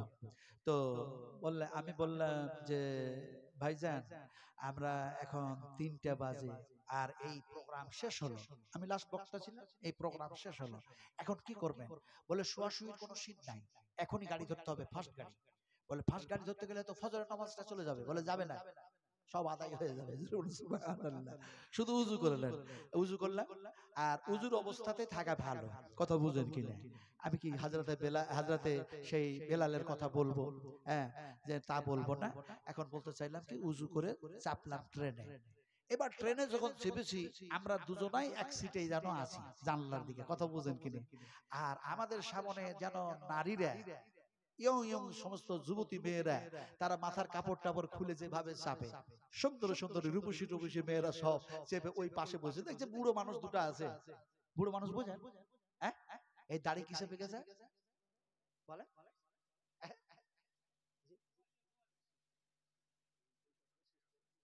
হ্যাঁ, এই দাড়ি কিসে পেকেছে বলে? বয়সে? না না না, বয়সে না, বয়সে না। যদি বয়সে দাড়ি পাকতো, হাদিস মিথ্যা হয়ে যেত। বিশ্ব নবীকে মা আয়েশা জিজ্ঞাসা করেন, আয় নবীজি, আপনার দাড়িগুলো, মাথার চুলগুলো কিসে পাকলো? এমনি করে বয়সের কারণে পেকে যেত, হয়তো সাদা হয়ে গেছে নাকি? নবী বললেন, না না আয়েশা রে, মাথার চুল আমার দাড়িগুলি পেকে সাদা হয়েছে কিয়ামতের চিন্তা করতে করতে। আর আমাদের দাড়ি পাকলো দুনিয়া যেন করতে করতে। দুনিয়া গোল না চ্যাপ্টা? বলুন, দুনিয়া গোল না চ্যাপ্টা? কোন দিকে যাই আমি? তো হাইবুল্লাহ ইবনুল কায়েস দেখছে বুড়ো মানুষ, আমরা দুজনেই বসে আছি। এখন ওই মেয়েগুলো তারা যেন ওইভাবে বসে আছে, ওরা কোনো পরোয়া নেই, যেহেতু ওরা কলেজের মেয়ে, সব পড়াশোনা করার জন্য যাচ্ছে। গোটা কম্পার্টমেন্ট প্যাকট্যাপ একবারে প্যাসেঞ্জারে। এখন দেখা যায় যেতে যেতে যেতে যেতে আপনাদের বেলডাঙ্গা ঢুকে নাই, তার আগে দেখা যায় ফজরের ওয়াক্ত হয়ে গেছে। আল্লাহু আকবার, আল্লাহু আকবার, ট্রেনের মধ্যে আজান দিতে শুরু করলো। ওয়াল্লাহি কসম আল্লাহ, একেবারে সত্য কথা বলছি, আপনাদের শোনাই না, আপনাকে যেমন শোনাচ্ছি, আমার দুই কাঁধে দুইটা ফেরেশতা আছে, লিখতেছে কথাটা সত্য না মিথ্যা। তার মানে ব্যাপারটাই হচ্ছে, ইয ইয়াতালাকাল মুতালাকিয়ান আনিল ইয়ামিন ওয়া আনিস শিমালি কাঈদ মা ইয়ালফিদু মিন কওলিন ইল্লা লাদাইহি রাকীবুন আতীদ। এই যে কথা বলছি না, শুধু আপনারা শুনছেন না, আমার ঘরের ফেরেশতারা লিখতেছে। আপনাদের ঘরে তো ফেরেশতা নাই নাকি ভাই? হ্যাঁ, আছে? ভারী না হালকা বুঝতে পারছেন? দেখতে পাচ্ছেন? আছে। আমি কি দিয়ে বুঝাবো আপনাদেরকে? তো যাক, আযান দিতে শুরু করলেন। আযান যেমনি দেওয়া, তেমনি দেখি ওই সমস্ত মেয়েরা মাথাতে ওড়না দিতে শুরু করেছে। অথচ নন মুসলিমা হিন্দু, তারা কথা বুঝুন কিনে, মাথায় কাপড় টাপড় নিয়ে বলে সর্বনাশ, কোন যেন মিকাইল ফেরেশতা, আজরাইল ফেরেশতা, আজরাইল নেই, তারপরেও বলছি যে মালিকুল মউতের কাছে এসে বসেছি বাবা। এখন আজান হয়ে গেল, আমি শেষ পর্যন্ত বললাম যে এখানে কিভাবে জমাত করবেন? উনি বললেন যে এই মধ্যখানে একটা রুমাল, ওনার রুমাল ছিল, রুমালটাকে দিলেন বিছায়া, বলে আপনি ইমাম, আমি মুক্তাদি। সুবহানাল্লাহি ওয়া বিহামদিহি সুবহানাল্লাহিল আযীম। এখনো মনে পড়ছে, কথাটা বলছি তো মনে হচ্ছে আমি ট্রেনের মধ্যেই আছি, ওনার সঙ্গে আছি, এত জলজল করছে কথাটা। তো বলছে বিছিয়ে দেব। তখন সঙ্গে সঙ্গে মেয়েগুলো বলছেন, না না না, আপনারা এই সিটের উপরে নামাজ পড়ুন। অতগুলি মেয়ে, ধরুন কি যে প্রায় 4-5 জন বড় বড় মহিলা, তারা দাঁড়িয়ে থাকলো মাথায় কাপড় দিয়ে। সিটের উপরে যেন দেখা যায় যত ডিস্টেন্স, দূরত্ব, টাকনুতে টাকনু মিলাও, পায়ে পা মিলাও, জুতা খুলে যাও, বলে না? কাবাতে কেউ জুতা খুলেই না, কথা বুঝেন কি? পুলিশেরা জমাত করেই না, সুন্নাত পড়েই না, কথা বুঝেন কি? এখন কথা হচ্ছে, এখন দেখা যায় সিটে উনি একটা সিটে, আমি একটা সিটে, তাকবীর হয়ে গেল, বলে নামাজ পড়ান। নামাজ শুরু হয়ে গেল, নামাজ পড়ে শেষ করলাম, আর মেয়েরা বসলো। আল্লাহর কসম খেয়ে বলছি, সেই দিন নামাজ পড়া আর আযান দেখে নন মুসলিমা মহিলা হলেও তারা মাথা থেকে আর ওড়না নামায় নাই। এই হচ্ছে আখলাক। আজকেও ফজরের নামাজ আমি যেখানে পড়েছি, শান্তিপুর জুমা মসজিদে, তো তিনারা হানাফি তাবলীগ জামাতের লোক, আমাকে দেখেই বললেন, হুজুর আপনি আজকে ইমামতিটা করুন। ইমামতি করলাম, সালাম ফিরালাম, রফাদাইন করলাম, আমিন বললাম, সবকিছু করার পর সালাম ফিরার পরে ওনাদেরকে কিছু হাদিস শোনালাম। ওরা বিসমিল্লাহর জিকির করছে, বিসমিল্লাহ বিসমিল্লাহ বিসমিল্লাহ বিসমিল্লাহ। আপনি কি বলো বিসমিল্লাহ বিসমিল্লাহ? ওরা কি সুবহানাল্লাহি ওয়া বিহামদিহি সুবহানাল্লাহি আযীম জবানে বলতে সহজ, আর নেকির পাল্লায় ওজনে যেন ভারী হবে। বুখারী শরীফের লাস্ট হাদিস, আবু হুরায়রা থেকে হাদিসটি বর্ণিত আছে। শোনালাম মানুষগুলি ওজনে কাঁদতে গিয়ে কিছু হাদিস আর দাওয়াতি কাজ করার পর আমার দুইখানি হাত ধরে বললেন, আমাদের ইমাম তো এরকম ভাবে কোনোদিন নামাজ পড়ে আমাদেরকে এত ভালো কথা শোনান না। দিয়ে সঙ্গে সঙ্গে জানেন ডিম সিদ্ধ, চা, বিস্কিট। আল্লাহ বলছে আমার কাজ কর, আমি রুজি উত্তম রুজি দিব। জোরে বলুন সুবহানাল্লাহ। আর মানুষ মনে মনে করছে এই করলেই রুজি হয়ে যাবে। আল্লাহু হুয়ার রাজ্জাকু যুল কুওয়াতিল মাতিন। তো বলছিলাম কি হাইবুল্লাহ ইবনুল কায়েস আর আমি সেই দিন যেন সেই চুচড়া স্টেশন পর্যন্ত গেলাম, মেয়েগুলি শিয়ালদা যাবে, অথচ দেখা যায় তার আর মাথার কাপড় ফেললো না। এই তো হচ্ছে ইসলাম, এটাই হচ্ছে ইসলাম। ট্রেনে, বাসে, জাহাজে, সদা সর্ব জায়গায় আপনার নিয়ত থাকতে হবে সেই, আর দাওয়াতের কাজ করতে হবে আল্লাহকে সন্তুষ্ট করার জন্য, মানুষের কাছে নাম নেওয়ার জন্য নয় ভাই। তো যাক, আমার ভাই আব্দুল জব্বার সাহেব তিনি 2000 টাকা দিয়েছেন। হাইয়াকাল্লাহ বারাকাল্লাহ জাযাকুমুল্লাহ খাইরান জাযা। আল্লাহুম্মা গফির খাতাই কাবীরানা, আল্লাহুম্মা গফির খাতাই সাগীরানা, আল্লাহুম্মা গফির খাতাই জাহিরানা। আমি বুখারী শরীফ থেকে একটা দোয়া দিব ভাই। আমার নবীর কাছে যখন উট আসতো হাদিয়া, দুম্বা আসতো, খেজুর আসতো, ইত্যাদি ইত্যাদি আসতো, তো নবীজি একটা দোয়া দিতেন, খাস দোয়া, খাস দোয়া নবীজি দিতেন। ওই দোয়াটা আমি ইনশাআল্লাহ দিব যদি আর একজন মানুষ বলতেন যে আমি 1000, আপনি দেবেন? আলহামদুলিল্লাহ, আলহামদুলিল্লাহ। ইনি 1000 দিবেন বলছেন, এই যে সামনে বসে আছে। আলহামদুলিল্লাহ। হ্যাঁ, একজন, তাহলে দুইজন হলো, দুইজন হলো, দুইজন হলো। আপনারা বলুন একটা হাদিস বয়ান করি। আল্লাহর নবী বলছেন, বিশ্ব নবীজি বলছেন, আল্লাহ হলেন বিজোর, আর আল্লাহ পাক বিজোরকে ভালোবাসেন। তাই নবীজি যেন খেজুর খেলে, রুটি খেলে একটি খেতেন অথবা 3টি খেতেন, বিজোর খেতেন, শুধু বয়ান করতেন না। এখন আল্লাহ যেন বিজোর, আর আল্লাহ বিজোরকে ভালোবাসেন, তাই যেন মাগরিবের ফরজ নামাজটা 3 রাকাত যেন বিজোর করে দেওয়া হয়েছে। 1 রাকাত, 3 রাকাত, 5 রাকাত বেতর নামাজও বিজোর হয়ে গিয়েছে।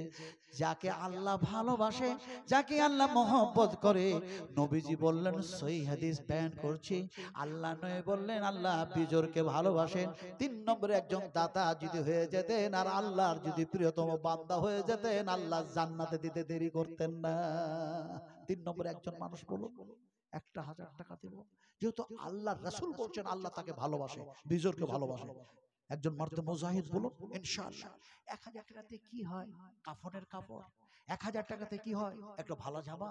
1000 টাকাতে কি হয়? 1 বিঘে জমি। 1000 টাকাতে কি হয়? এমনি করে বাঁশ আপনার কবরে দেওয়ার জন্য বাঁশ। কি হয় 1000 টাকাতে?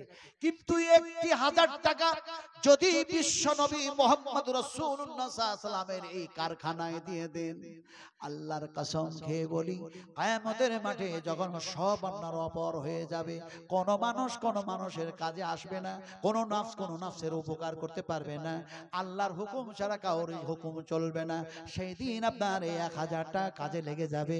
ইয়াউমা লা তামলিকু নাফসুন লিনাফসিন শাইআ ওয়া লা আমরু ইয়াউমাইযিল লিল্লাহ। আরে সেই দিনের জন্য হবে না? আমার সোনার টুকরারা, একটা মানুষ বলুন না, একজন বলুন, 3 নম্বরে একজন বলুন যে হাদিসটা শোনাবো। জি আপনি দিবেন? তরুণ তরুণ আল্লাহ, একজন বেনামিতে 1 গাড়ি ইট আর 1 গাড়ি বালি দিচ্ছেন। আলহামদুলিল্লাহ পড়েন। হাইয়াকাল্লাহ বারাকাল্লাহ জাযাকুমুল্লাহ খাইরান জাযা।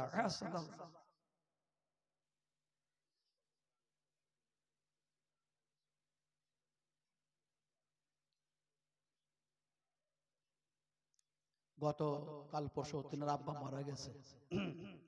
ইয়াতিম বরজাহান। তো 25 কেজি আলু আর কত চাল, 10 কেজি গম। আলহামদুলিল্লাহ। আল্লাহ তোমার কাছে খাস দোয়া করি, আল্লাহ ইয়াতিম ইয়াতিম ইয়াতিম, আরে তো নবীজির মাদ্রাসাকে কত ভালোবাসেন, নবীর সঙ্গে কত মহব্বত আছে যে গম দিছে, আলু দিচ্ছে। আলহামদুলিল্লাহ, আল্লাহ তুমি তার দানকে কবুল করে নাও। তার আব্বাজানের কবরটাকে কোষাদা করে দাও, উজ্জ্বল করে দাও, প্রশস্ত করে দাও, জান্নাতের লিবাস পরে দাও। আল্লাহুম্মা গফির লাহু ওয়া ফিহি ওয়াফু আনহু ওয়াকরিম নুজুলাহু ওয়াসমাদখালাহু ওয়াগসিলহু বিল মাই ওয়াস-সালজি ওয়াল বারদ। কথা বলতেছিলাম যে এমনি করে এক গাড়ি বালি, এক গাড়ি ইটও দিয়েছেন। আর এদিকে যেন আমার আরেকজন যুবক 1000 টাকা দিলে লিখলেন, লেগেছেন, তাহলে 3 জন হয়ে গেল। দোয়াটা এবার নিয়ে যান, আমিন আমিন করতে থাকুন। দোয়াটা কি বলছেন? বিশ্ব নবীজি যেন বলছেন, আল্লাহুম্মা আকসিল, আল্লাহুম্মা আকসিল, আল্লাহুম্মা আকসিল, আল্লাহুম্মা আকসিল মালাহু মালাহু মালাহু মালাহু ওয়া ওয়ালাদাহু ওয়া ওয়ালাদাহু ওয়া ওয়ালাদাহু ওয়া বারিক লাহু ওয়া বারিক লাহু ওয়া বারিক লাহু ফিমা আতাইতাহু। বলুন আমিন। সই দোয়া শুনালাম একবারে। ইমাম বুখারী রাহমাতুল্লাহ আলাইহি বুখারী শরীফের মধ্যে দোয়াকে কোট করে দিয়েছেন। ফি মানে মধ্যে, আতাইতাহু আল্লাহ তুমি এরাকে যা যা দিয়েছো এর পূর্বে সেগুলির মধ্যে আরো আরো আরো বরকত দিয়ে দাও। জোরে বলুন আমিন। আমার নবীজির দোয়া, আমার নবীজির দোয়া। সেই নবীরটা মাদ্রাসা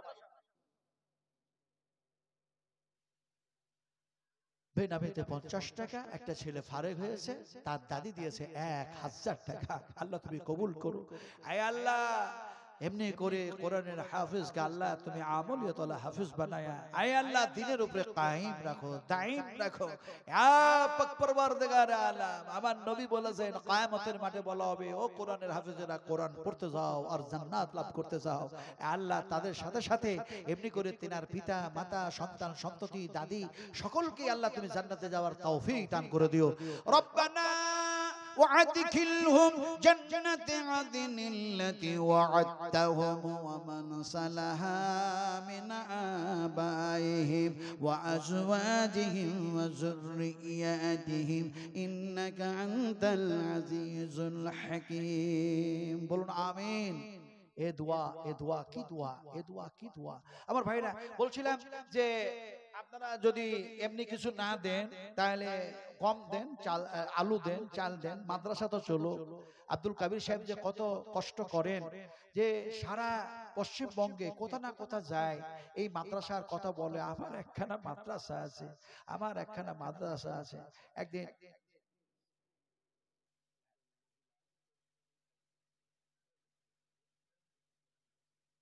হেডপাড়া থেকে একজন মহিলা বেনামিতে 1000 টাকা দিয়েছেন। আলহামদুলিল্লাহ। 1000 টাকা কে বললেন ভাই? ওই তো এসছেন তো, আলহামদুলিল্লাহ। জি হ্যাঁ, এই তো হয়ে গেল। তো বলছিলাম যে সে মহিলা দিয়েছেন, বিশ্বাস করুন সেদিন আনোয়ার, মৌলানা আনোয়ার ফৈজি সাহেব আর আমিও ছিলাম, আব্দুল আউয়ালও ছিল, রিয়াজুল ইসলামও ছিল, আপনার বেলডাঙ্গা বড়ুয়া ওই মাদ্রাসাটাতে, এই তো আপনার কিছুদিন আগে। তো ওখানে দেখলাম আমাকে সেই প্রধান বক্তা বানালছে, সেখানেও যেন লাস্টে উঠলাম। ওঠার পর একজন মহিলা, একবার সত্য কথা বলছি, একজন মহিলা একেবারে নতুন টাটকা সোনার মালা গড়িয়েছে, 1.5 ভরিরও বেশি ওজন, খাপের মধ্যে ভরে আছে। তো ওই দিন আমার ওয়াজ চলছিল, ইল্লা হামিমা ওয়া গাসাকা জাযাআম বিফাকা। আমি সেই যেন জাহান্নামীদের অবস্থা, তাদের খোরাক কি হবে। তো মহিলা একটা কাগজে লিখেছে, আমি হুজুর এত রাত জীবনও কোনোদিন জাগি নাই, কিন্তু আপনার এই গলার কণ্ঠস্বর আর আপনার নসিহত যেভাবে আপনি বুঝিয়েছেন, আমি আর উঠতেও পারলাম না, যেতেও পারলাম না।